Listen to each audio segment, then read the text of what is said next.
Hi, and welcome to Chem 161 Online. I am Danica Silberg, your instructor, and I'm going to kind of walk through the Canvas course today so you guys know what to expect for the semester. So first of all, anytime you log into Canvas and click on our class, this is what you're going to see.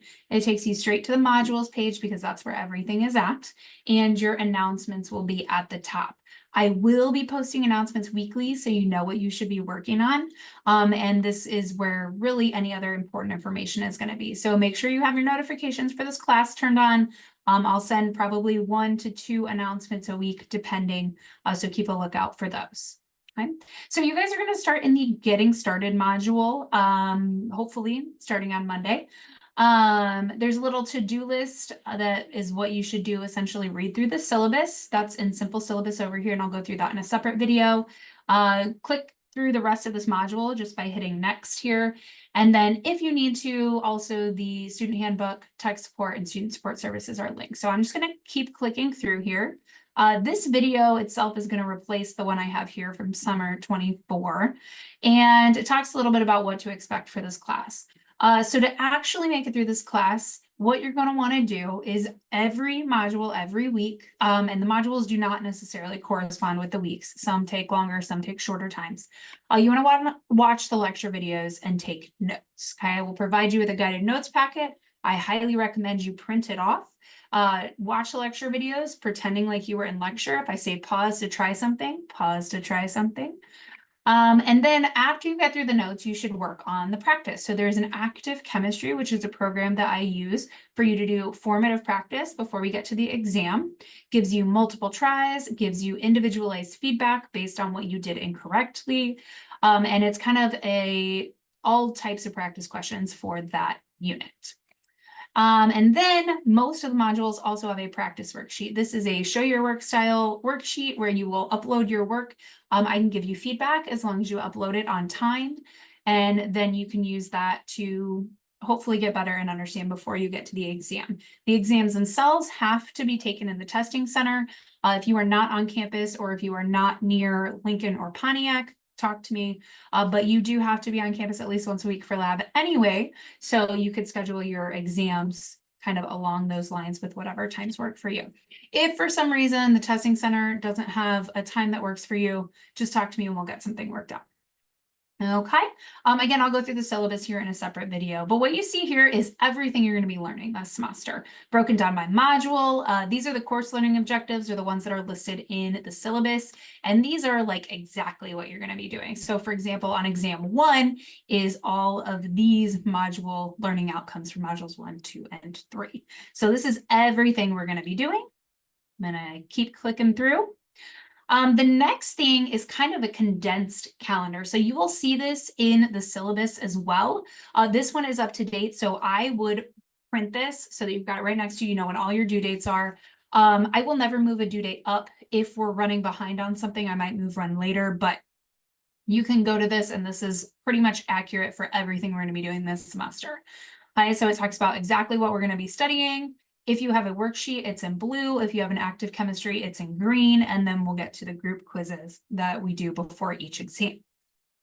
Okay, and then this is just kind of the important parts of the syllabus, I would say. My info, office hours, textbook stuff. All you have to pay for is active chemistry, which is $40 if you go through Canvas, which I highly recommend. But if you do have to use your financial aid, you will need to go through the bookstore, where of course they have a markup. You do not have to purchase the lab manual. I provided a PDF in an email that I sent you. If you need me to resend it, let me know. And our textbook is a free online textbook. I don't actually use the textbook. It's really just for those of you who like to have a textbook to read and support.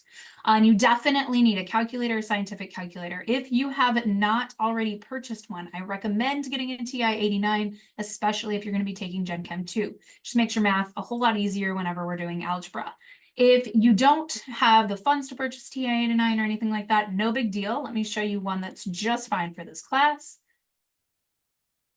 This calculator here is just fine for this class. It'll do everything you need it to. But again, if you're taking Gen Chem 2, definitely need to get a TA 89 because that'll help you out a lot. This kind of walks through all the different kinds of things you're going to be doing, your active chemistry, your practice worksheets, group quizzes that you can work with 2 or group of 3 on if you want to. And then exams, what to expect. You will have to take them at the testing center and you need to schedule an appointment. There are exam retakes in this class, only if you have met these specific conditions. And if you haven't met all of them, you cannot retake an exam. If you're unsatisfied with your grade, you have to have completed the practice worksheets before the exam window closed. So there's a late deadline. You have to make sure you do everything before you take the exam, essentially. You completed and submitted the group quiz by the assigned due date, the due date in Canvas. And you took the exam when you were supposed to in the testing window. If any of those are untrue, if you turned in assignments late, you will not be able to retake the exam. If you would like to retake, you need to set up a meeting with me. We can go over your exam. We'll come up with a way for you to study or work on whatever you didn't get, and then you can schedule a retake in the testing center. You can only do that once for any of the 4 exams that we have. Well, yeah, 4 exams that we have. The 4th exam will be cut short on time, so probably won't be able to retake the 4th exam, so just kind of keep that in mind. The final exam, you cannot retake it during finals week, and that's it. So this is how your grade kind of breaks down. There's 3% for your active chemistry activities. That's like online homework. Practice worksheets are also 3%. Group quizzes are 4%. There's only 4 of those. Exams are 40%. There are 4 of those. So each exam is 10% of your grade. Lab work is 30% and the final exam is 20%. Okay. My late work deadlines. I guess is going through most of the class. Online homework and worksheets will be accepted late. You just got to turn them in before the exam window closes. Group quizzes need to be turned in on time, and if they're not, it's 10% per week late. Lab is up to the lab instructor that you've got, and exams need to be completed on time. If you don't have an excuse, then I may not let you take it late, or a legitimate excuse with backed up things. And I won't take any late work after 12/8. Everything else in here is pretty straightforward, all the stuff we have on here. The one thing I do want to point out is that you are expected to, 1, take exams in the testing center, and 2, that there should be like a time commitment. Oh, here, attendance and participation. The lecture portion of this course is asynchronous, so you don't have to log in at a certain time for anything, but you should spend roughly 6 to 8 hours a week working on course materials, excluding lab time. That is not an exaggeration. You should be spending 6 to 8 hours a week on this course. I don't care when you do it, but if you do not put in the time to learn the lecture material and practice it, you will not be able to do well on the exam. So I just want to put that out there. That's what you should be expecting to spend weekly on this course. Okay, so I would print that off. Like I said, I just kind of went through all of the important parts of the syllabus that are on there. I could have kept clicking through. After that, that was where we were, is the info about me and how to get to the homework program. So just click on this link to go to the homework program, or I'll show you. We were here. I'm gonna go back. Next. Okay, this is about me, when my office hours are. And then this says load homework program in the next window. So this is what I want you to do. Click to this link. Now, you don't have to pay for the homework program for the first 2 weeks. If you can't, that's totally fine. You can still do the homework. You should be able to log in with your Heartland email, whatever email it is with this. You might not even have to do that, honestly. It should just take you straight there and auto-populate you into my class. You'll see the assignments there. They are not open yet, but they will be on Monday. So I think that's really about it. The rest of this is your handbook and all of that stuff. And then if you scroll down, you'll see the modules when they open. This will unlock on the 19th at 8 a.m. I like to unlock all of the modules for one exam. So 1, 2, and 3 will all open on Monday. And then the exam review opens about a week before it is due.